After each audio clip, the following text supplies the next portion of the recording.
Without artists, we have no mirror to who we are as a society. And you go watch movies, what's that? You go buy fine art, what is that? It's art. That's important. Creative arts crosses the left and the right brain and makes for a full neural capacity. There's nothing better than hearing an audience gasp at the same time. It touches you on a level that cannot be explained. Only do it if it's the only thing you want to do. If it's a thing that drives you from the innermost part of your being and you don't feel like there's anything else you can do. Because you're going to need that strength and resilience to push through.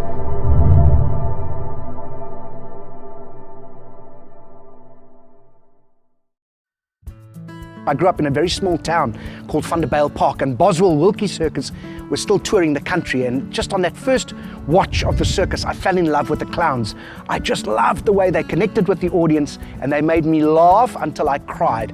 I then discovered that I'm actually creative. I wasn't very good at academics, but art class at school, in primary school, was the best thing. And Marlene Pietersche is there, and I used to go and do little poetry classes with her, where she taught me to do small poems, and occasionally she'd have evenings where we recite these poems, and I found unbelievable freedom and joy in being able to say the words and tell these stories and to emote them. I really love stories. My grandfather was a good storyteller, so I've always wanted to be involved in stories. I just didn't quite know that it was as a performing artist. I realized at that point that there is a possibility to make a career in the arts, and that actually people need to be in the arts for us to progress as a society.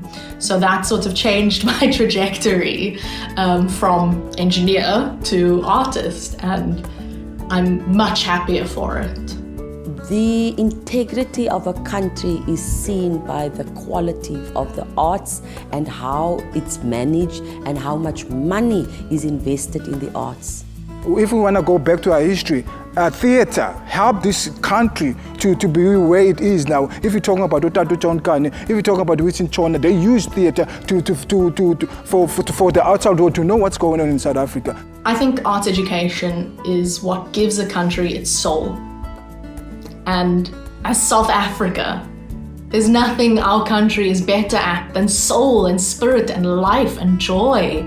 You know, becoming an accountant is equally valuable as becoming an artist. And people usually say it the other way around, but it is to be seen on the same level. It is essential. Not only does it teach you how to speak, how to stand and breathe and be confident about yourself, but it also teaches you how to empathize with other people. So it's absolutely imperative that young children from a very early age are exposed to art, do art for their own healing and their own souls, not just to learn a craft, but to be in touch with themselves and be able to self-regulate emotionally.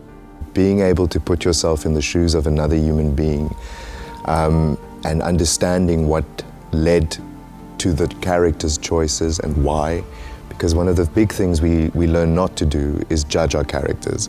And I think it develops empathy, and you get a bigger sense of the emotional landscape of people around you. We need to be able to connect and communicate with those around us. And if we understand how people are not just communicating through the words that they speak, but through the hidden subtexts, through the physical language, through the vocal mannerisms that they share, I think we become better human beings. There is something indescribable about, I might cry, so forgive me if I do, about experiencing something live.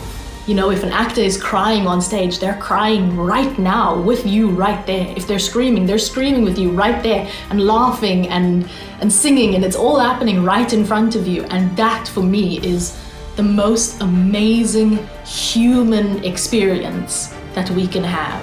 It's almost like you're part of a holy experience. You're sitting in a space, a live space, sharing energy with an artist on stage. We have the opportunity to see the individual story rather than just interpret broad strokes all the time.